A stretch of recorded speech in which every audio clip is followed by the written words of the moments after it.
All right. Chapter number seven, we have the image critique and pathology. Let's play the slideshow from the beginning. Get my little laser pointer. Okay. So here is an AP hip projection. Here's what it should normally look like. This one was a pathological fracture caused by a vitamin D insufficiency, which we had spoke about in our presentations the other day. Yes, it still happens. And a pathological fracture is a fracture that doesn't happen with injury. It happens because the bones itself um, are so brittle that they can just break on their own. This is a very bad femur break, and they took off the head of the femur, and this is an actual replacement. So here is an AP pelvis. And I want you to take a look at, here's a very nice AP pelvis. Everything is collimated and well within the margins and on the lines. So this one right here, I kind of have a problem with. You don't see the top of the pelvis, and you should. And as you can see, our trochanters have been burned out. And this probably would have been better if it had been centered a little bit higher so that the trochanters wouldn't be burned through. This one over here looks pretty good, except, man, you're really cutting it close right there. You should be able to see, right here you can see the skin lines on our trochanters. This one you can't. All right. So this is bilateral avascular necrosis. This is terrible, terrible osteoarthritis that has happened, and the entire femoral head is just, it's toast, it's gone. Avascular necrosis means the bone has died because of lack of blood flow. Here is another picture of avascular necrosis in a younger person. You can see where the bone is white and sclerotic. That's where the bone has died. And that's the indication right there of avascular necrosis.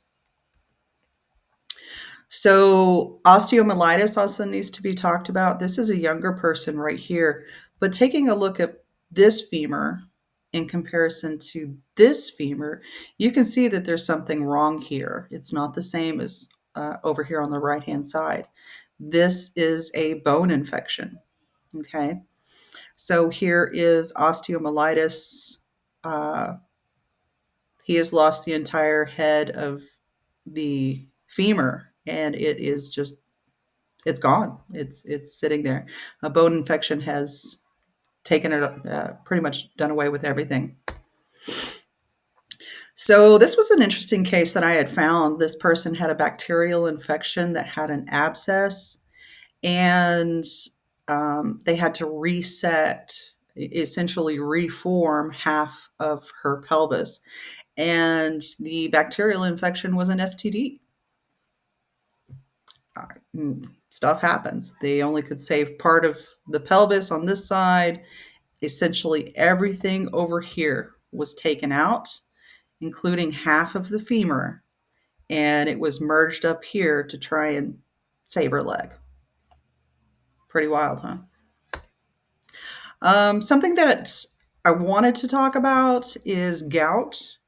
And usually a good indication of gout is something called rat bite erosions. If you take a look here, you see that hole right there. You see that little hole right there. That little hole right there. It looks like a little rat has bitten out parts of that bone. And that's what gout does. Okay. And it could also affect your hips, your knees, the first joint of your big toe is primarily the biggest one.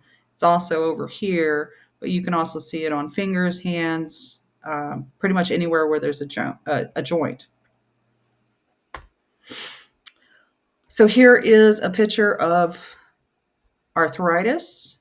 So here is the left hip, and that looks pretty okay. You can still see a decent amount of joint space here. But here there is no joint space. This is bone on bone, bone on bone, and the bone particles themselves have eroded out and made kind of like a crunchy Rice Krispie cake looking thing. That's what arthritis is, and that's why it sounds crunchy whenever you have arthritis. So here is metastatic cancer, or what's known as METS. Um, so looking at this, you can see this side looks fine, but this side is completely gone. That is a bone met that has eaten away at that bone. Over here, you can see that this is completely just riddled with little holes. That is actually bone cancer. Perth's disease, which is also known as Legg-Calvé-Perth's disease, is on children.